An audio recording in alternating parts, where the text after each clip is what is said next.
Polo takes you to the sports arena as she features a deaf medalist who shone at the recent African Deaf Athletics Championship.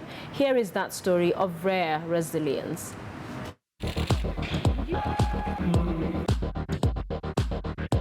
He was born deaf.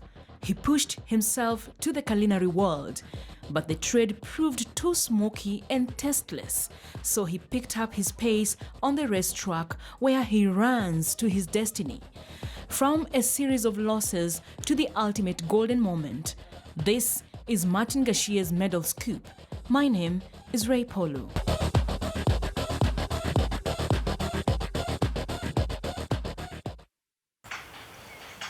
Hidden in the heart of Sabasaba area in Murang'a County is a rare talent that has survived to thrive.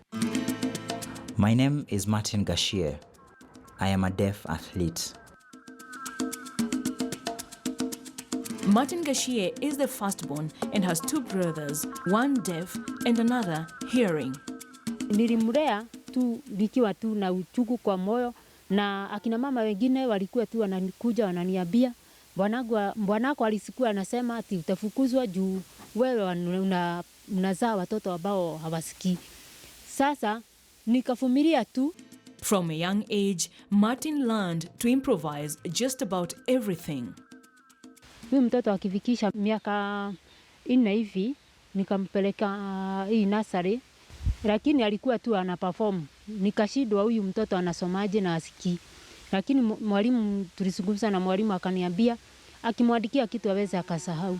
Kuna kitabu kingine ambao walikuwa wamepewa huko shule. Sawa, nilinivuza kutoka A, B, C, D, yani yote mpaka from A to Z. Mimi nasoma, alafu wakiingia wanafurahia sana tukiongea. Juu wanaona mimi I appreciate their language. Tulipoenda Kenyatta, ndio sasa walimu alituambia mtoto yeye hasikii, lakini maisha ataendelea naye. Nikasema isuru. Hata ndugu yake akakuja kuwa tu, wakati alianza kubehave namna hiyo, nikajua hasikii, nikampeleka shule tu kama yeye. I stay alone and I cook for myself.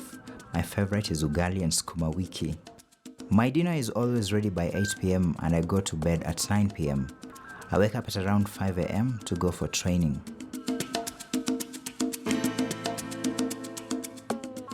Art hides in his heart. He displays it from drawing to drawing, as in these portraits of world leaders whom he keeps close but who stay so far away from his struggles. Nikashindwa ni kulipa visi ya kuchora pahali na tulikuwa tumepata huko town. Sasa nikamwambia atafute kosi nyingine. Martin would take up a food production course at the current Technical Training Institute for the Deaf. Nilikuwa tu nafuga hizi kuku, mimi nauza na mpatia pocket money. After a short-term employment at a Kitengela hotel, I could not withstand the scent of the food being cooked. Standing in the kitchen was also tiring. I just wanted to run. The youthful Gachie found the returns a bit tasteless and opted out to the trucks. 1 month's pay was 12,000 shillings, and it was not enough for my rent, food, clothes, and other needs. So I quit the job and focused on running. My friend told me running was much more profitable. But money was not running into his pocket just yet. Meanwhile, his needs were depleting Dad's livestock. Iko saa ingine sipatikani, siko hapa, niko Nairobi. Na iko saa ingine babake anasikia haibu ya kunieleza. Inabidi achukue ng'ombe ama buzi auze. Kifikiria sana nikaona nilikuwa na buzi kama 5 hivi ya maziwa. Nikauza hizo buzi zote. Nilipouza buzi nikampatia akaenda 10. Alipokuwa akijitayarisha kwenda Nairobi, wakati alishida, aliniambia kuna bio ingine alikuwa ameenda Mombasa, akatuandikia message yako namba 2. Yeye alipewa fridge. Martin would forgo the freezing luxury. He had to sell the refrigerator to cater for his basic needs. He embraced the heat with seasonal support from a family friend, helping to appease his thirst for medals. Asubuhi anaamka saa 11:30. Anaanza biu. Jambo ile ameanza haachi, anaendelea tu. Hata akifail, anaendelea. Wakati kuko na mbio kama Dakaini Marathon, yeye ananiambia lazima nimpeleke. Nikampeleka, ndio mimi nashikia ile bagi yake na vitu yake, mimi namwangalilia. However, Martin's struggles have grown with his desire to win races. Sasa hata ukiangalia area hii, hakuna uwanja wa kutrain. Sababu kama una train mpaka uende Murang'a. So Martin scrambles for lanes with vehicles on Mombasa roads despite the danger.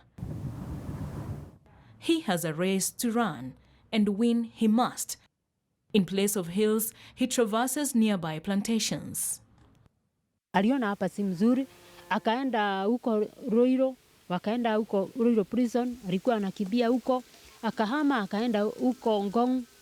Akatuambia ako training na Nairobi. Wakati walipatiwa ile record ya vile watakimbia, akatuandikia message siku hiyo, akatuambia mimi na mama yake tusikose kwenda huko. As Kenya hosted the inaugural African Deaf Athletics Championship, Martin Gachie lifted his country's flag. He had won the men's 10,000 meters race. A taste of gold at last. When I got to Kasarani, I looked at the number of athletes and I was shaken. Then I prayed to God for help and felt ready for the race. Alikuwa anatuambia anafurahi kwa vile alikuwa anaona sisi tuko hapo kama sisi ndio tunamchagiria. Nilifurahi na nikashukuru Mungu sana. He settled for a silver medal in the 5,000 meters race following a nagging prick. I have won 5 medals recently. First one was in Mombasa, 2 in Kericho after winning 10,000 and 5,000 meter races. Then the latest 2 I won in the recent African Deaf Athletics Championship.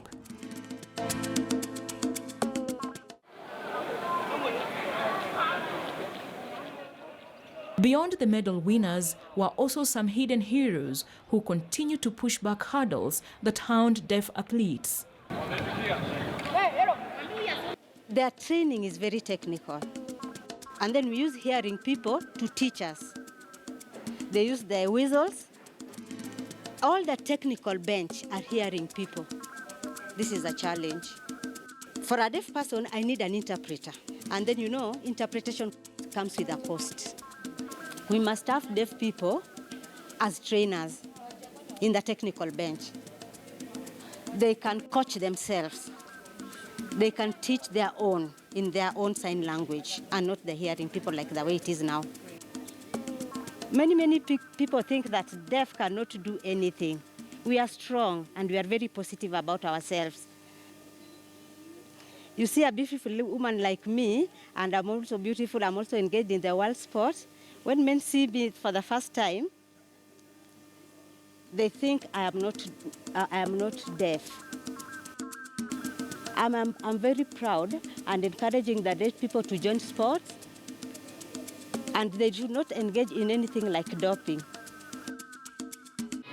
There were also volunteers whose stories are rich and inspiring.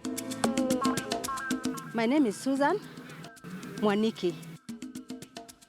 I work as a nurse aide here in Kenya. My department is the ICU for babies. I've only come here to support as a volunteer. So I'm the mother of the Botswanans. When they have any problem with food, sleeping area, it's me who is responsible as a mother. My name is Lilian Shiundu. Different schools could come and do modeling in our school, and I thought I would also do that. Instead of receiving flowers on the runway, she was presenting flowers to the medalists. It is such a wonderful event, being the first time that Africa has such sports. This started a long time ago in 1997. From 1997, you can imagine, and this is now the first time they are holding any activity. So that's a long time. This is because there was challenge in getting money. I want to thank the government of Kenya because they have recognized our sports and they did support us. all African countries must recognize the need to support deaf sports.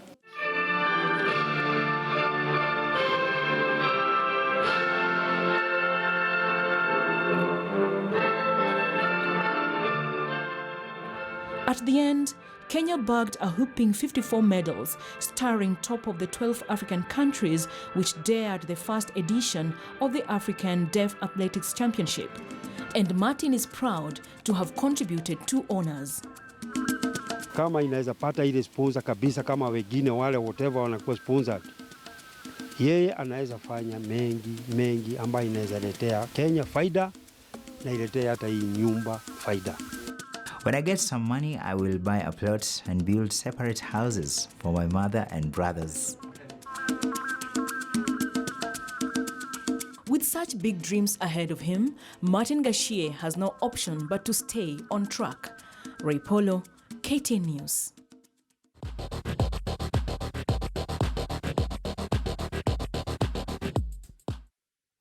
You're watching KTN Prime. We take a break. On the other side, Abby Agina is next with business news. Stay with us.